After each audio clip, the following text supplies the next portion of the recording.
thank all the guests and participants of this summit. Very good morning. Thank you, organizers, for this new energy summit.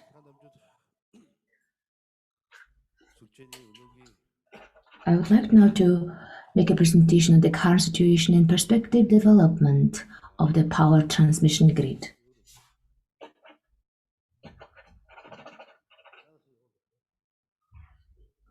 Next slide, please.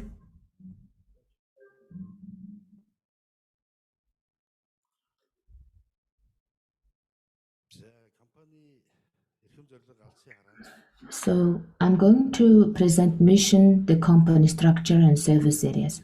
So our mission is the safety of operations using the latest technology, which is environmentally friendly, and provide reliable source of energy to our customers.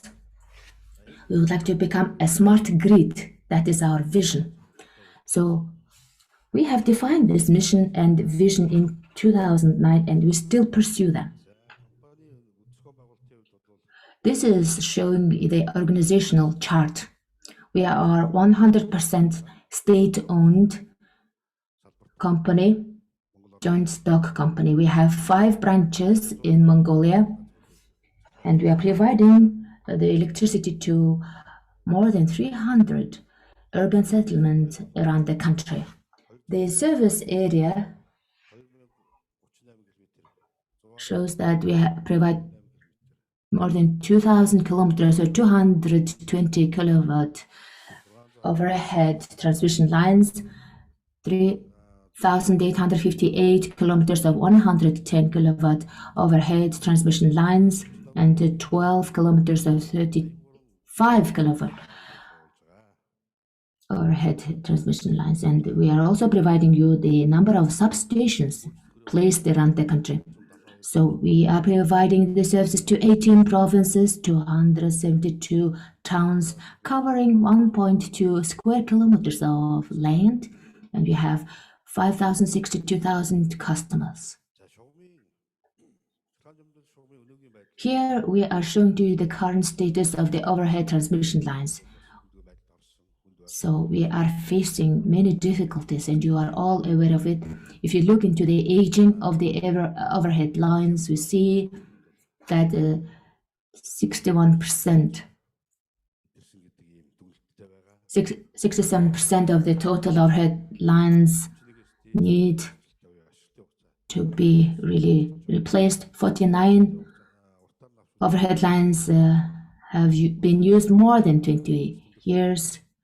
44 overhead lines are more than 30 years.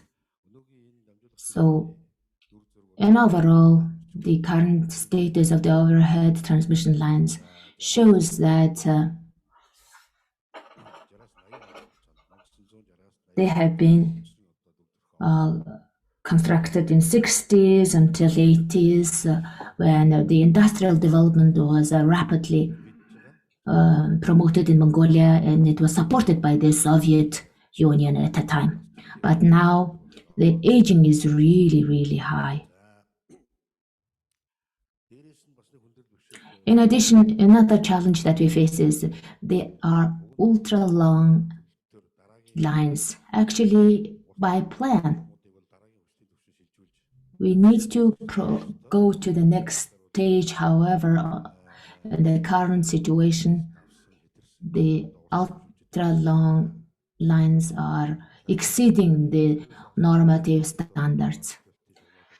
So we have the transmission lines which are really far away from the sources. For example, in Chur, Iraq, it is 417 kilometers long. In Bulgan, Ulasta, they are extending more than 600 kilometers. In Harharung, Arvahir, we have 500 kilometers long lines. In Stirlik, the situation is the same. In Chur, it's more than 400 kilometers. So this means the transmission capacity is limited, and it is transmitting 100 kilowatts, and it's too ultra long. So these are the challenges that we face.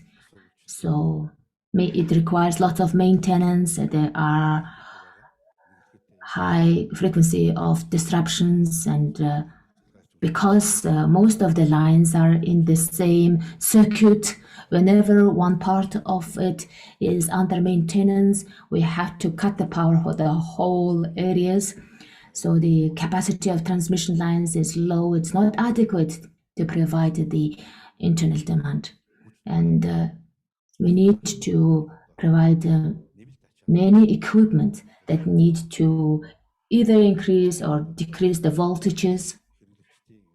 And customers, when they desire to build new projects, and when they want to connect new renewable energy sources, the current transmission lines do not permit so, and we face a lot of challenges. It is currently very difficult to keep the fluctuations. For example, in Bayangkor, the capacity of usage is 100% from, and sometimes this 110 kilovoltage falls down to 95. So we take a lot of actions to prevent it. And the ultimate users are suffering from low voltages. Also, in Hishik Onder, in Arva here, we see the same situation. The voltage level is lower than the norms and standards.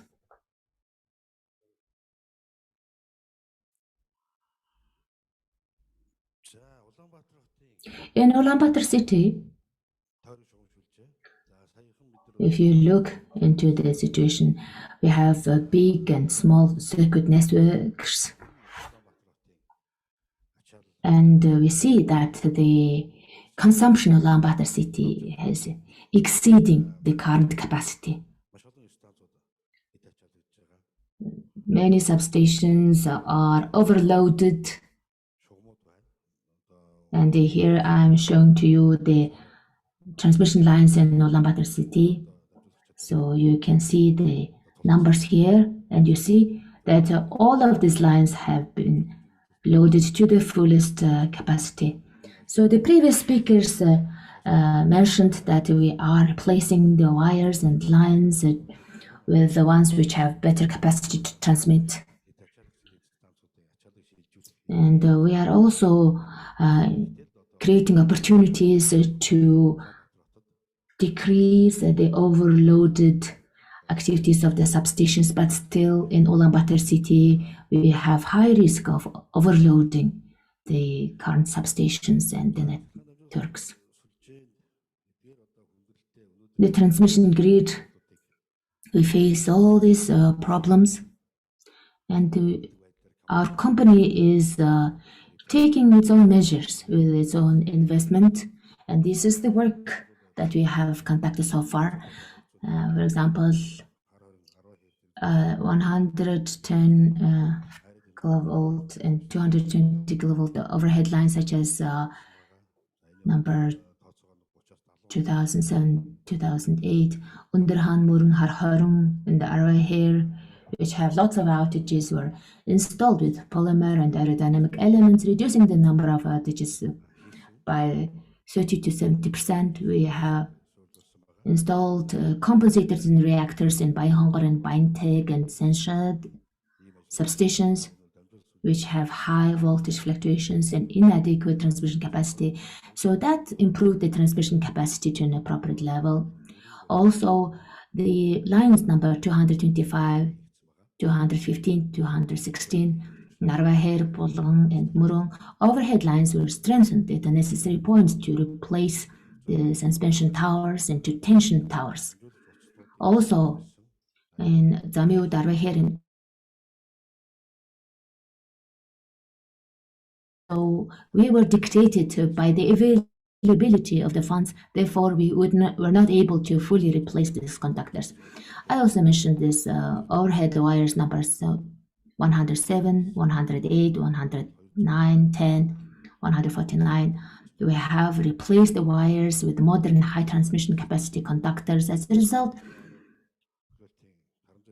220 megawatt of power transmission is now possible. Over 20 high priority transit lines, relay protection upgrade. So for the substations, we were able to conduct maintenance in 40%. Now, if you look into the concept or the development concept of Ulaanbaatar City until 2040, our company participated in these efforts to plan the development of Ulaanbaatar City until 2040. So besides big circuit, at the big circuit, we have introduced 9 stations newly constructed. So we were able to introduce these renovations by the project called the 100,000 households. So the Ministry of Energy, Urban Development, as well as the Capital City Municipal Office all worked together. So we were able to build the lines. So we implemented this work in 2020, so in the big circuit of Ulaanbaatar system. So we are continuing these efforts in Ulaanbaatar City. It's very important to create a 220 kilovoltage network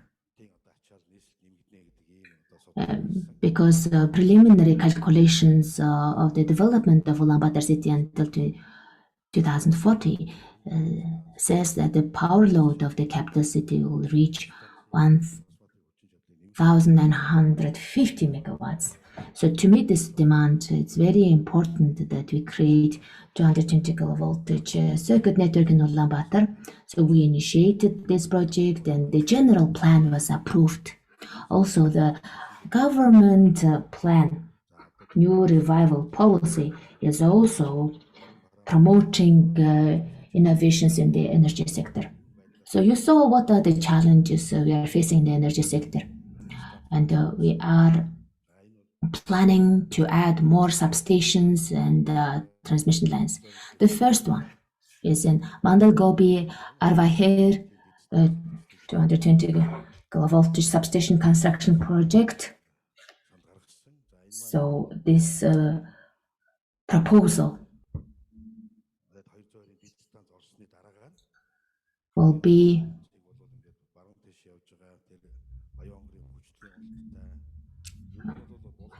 in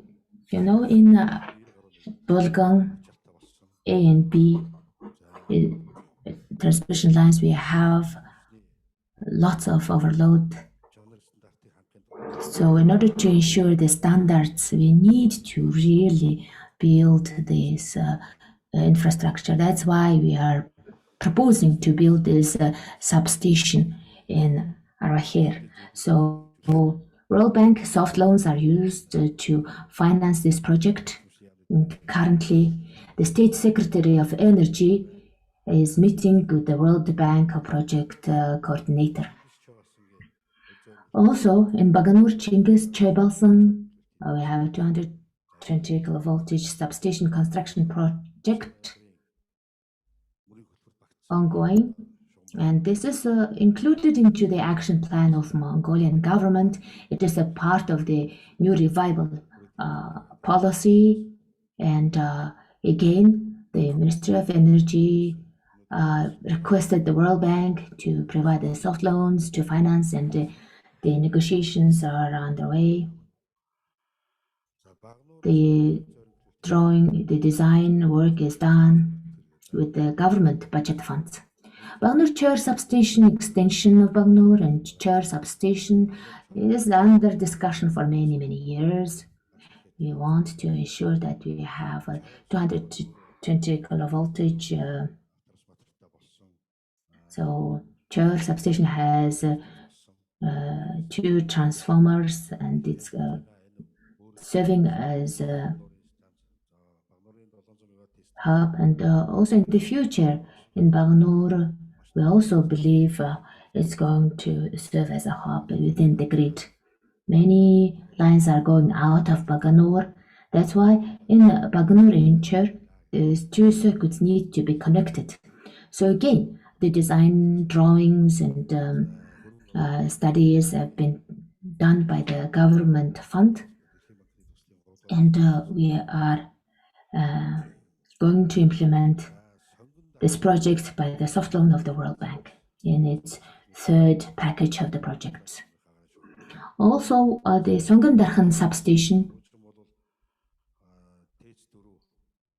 in the past, the power plant number 4 had this circuit, but once the Songang substation is implemented,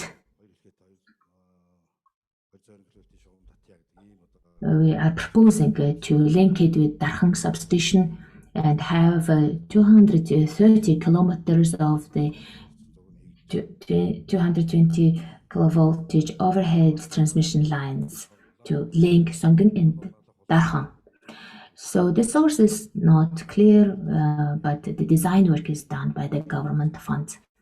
As for Bagnur, Nalach, and Ulaanbaatar 130 kilometers overhead transmission lines, it is approved by the government, and we see that the consumption in Nalach is increasing, and current lines are overloaded.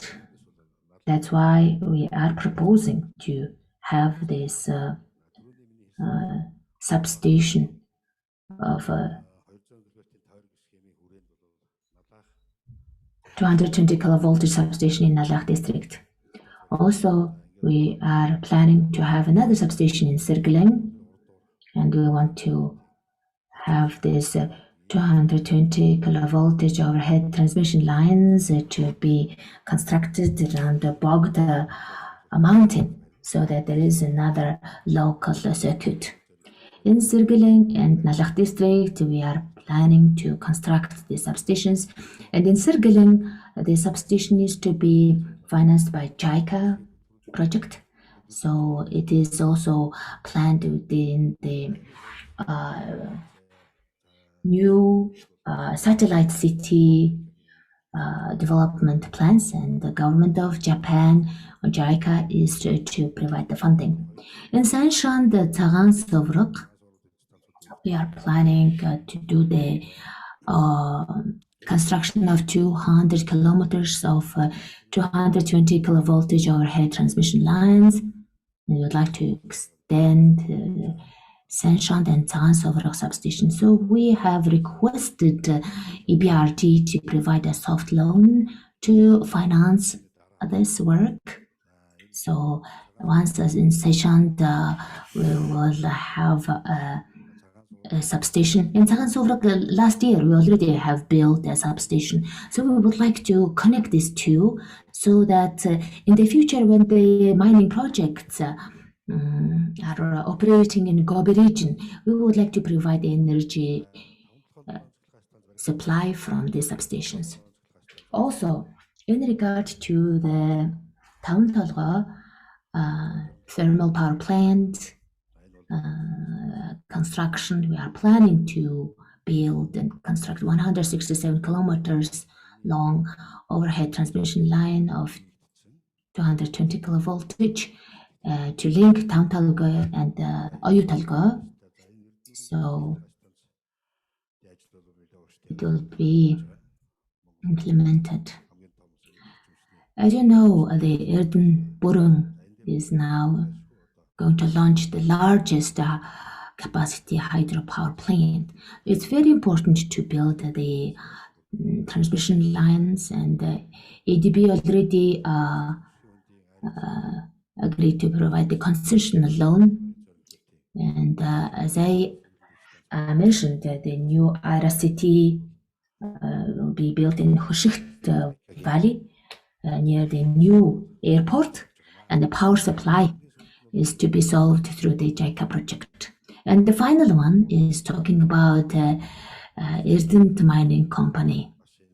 So the government of Mongolia is going to establish a metallurgical and gas technology industrial park. So in Orkhon province, we would like to create a student substation. So we are estimating that there will be more demand, and also the Egin River hydropower plant activities are underway. So we are planning to link it with this Orkhon province. So this is the map of the projects I mentioned. So these are the new power transmission lines to be constructed. So the design work for most of them is finished, and we submitted it. And some of them are still developing the designs, and we are requesting the large investors to provide the funds. So from 2020 until 2030, we would like to ensure that, let me go back to the master plan of energy. In 2000, we created this new concept. Will have a unified, integrated grid, and the largest part of it is the Ulaanbaatar-Ulasta transmission lines. But lately,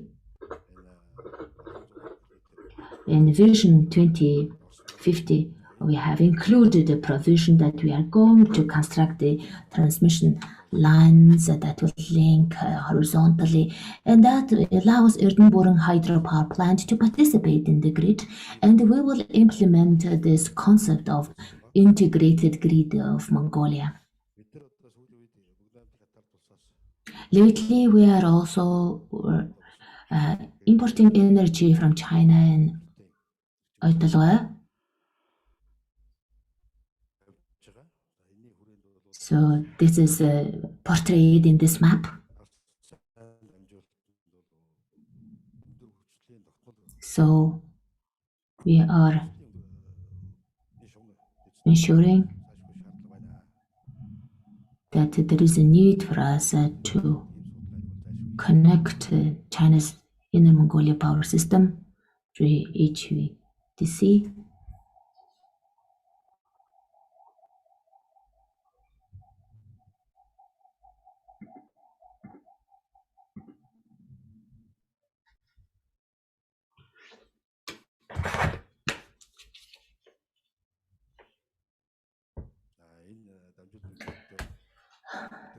So we are ensuring that we replace the transmission lines with the latest technological innovations, and we want to become a smart grid. Next, I would like to talk about the upcoming projects and programs. There are 3 projects underway. Let me briefly share about them. So the grid are implementing large capacity storage project. So we have started the design work. So the capacity is 80 megawatt. The storage is 200 megawatt hours, so it's going to be quite large. So it will be near Songung substation. So we have already chosen the contractor for this project. In Chur Senshanda, we are also planning to build the lines and substations. We would like to do the extension in Chur, and also build new substation in and it is now going to be funded by the BRD. So the feasibility studies and done. So the land permits are provided. So the Ministry of Finance is now working to conclude a specific agreement. So afterwards, another project is implemented with the KfW Bank financing. The total budget is 20.5 million euros. So we already have the consultancy company selected. And very soon we are going to announce the tender for the construction work. So it will be complete renovation of the oil and air circuit breakers and transformers, and will introduce the latest technologies.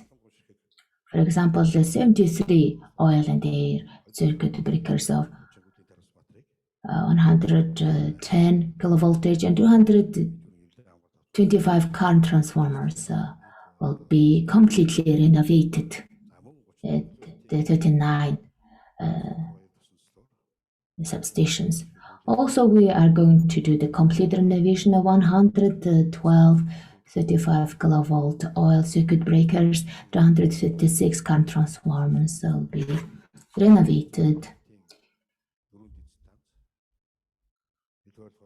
So for substations of 120 kilovoltage, we'll completely renovate the relay protection facilities. So it will have HMI system with new servers.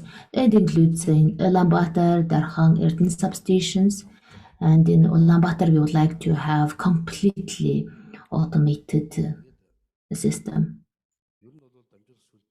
So in conclusion, I would like to say that the transmission network in Mongolia, which serves as infrastructure for the energy sector, needs to really be reformed to allow the connection to the new energy sources. So in order to ensure the preparedness of the grid, it's very important to update the system. We have stated the current challenges. So those disadvantages need to be calculated in detail so that we use the latest technology and calculation methods in order to identify the locations as well as productivity of the projects and interventions that we need to implement in the grid. And once we identify the plan to reform the grid, we need to pursue the implementation for long term, and that will result in a flexible, sustainable grid in the future. So currently, the investment, tariffs, financial issues need to be investigated using scientific methods. We also want the grid to be sustainable so that the income generated covers the costs.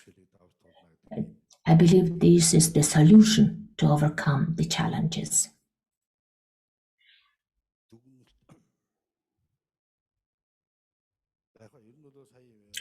So I have already provided details to the project. I also mentioned that there are challenges that we face. So in the future, once these projects are implemented, I believe that we would be able to benefit from those. I hope that new revival policy will be adequately implemented to ensure that we have truly integrated grid. It is very important to replace the obsolete, expired lines and promote the connection of the new energy sources. And it is very important for us to be proactive and be prepared for the future. Something I didn't put here, but a very important thing is academic work to study new technology. We need to have institutional capacity that continuously simulates, tests, and updates the methods and models that we use. And also we need laboratories internationally accepted So I have mostly talked about the transmission grids, internal operations, and technology. And the demand is exceeding the supply, and the current grid operations are not fulfilling the norms and standards. So I would like to say that within the current situation, we are doing our best. 29 have HDMI system, 36 have been connected by the cable, and also we have also introduced a remote control substation in a television area, and also we are introducing a remote substation in Darham, so that means remotely remote control is implemented in 5 substations in Darham. In the future, we really want to have a smart grid, use the artificial intelligence technologies. For example, we are carrying out the inspection of the lines using drones. So these are the modernization works that we are carrying out. But we still need to do much more. We need to have really detailed calculations of the current situation, and we need to introduce the projects that will help us meet the demand.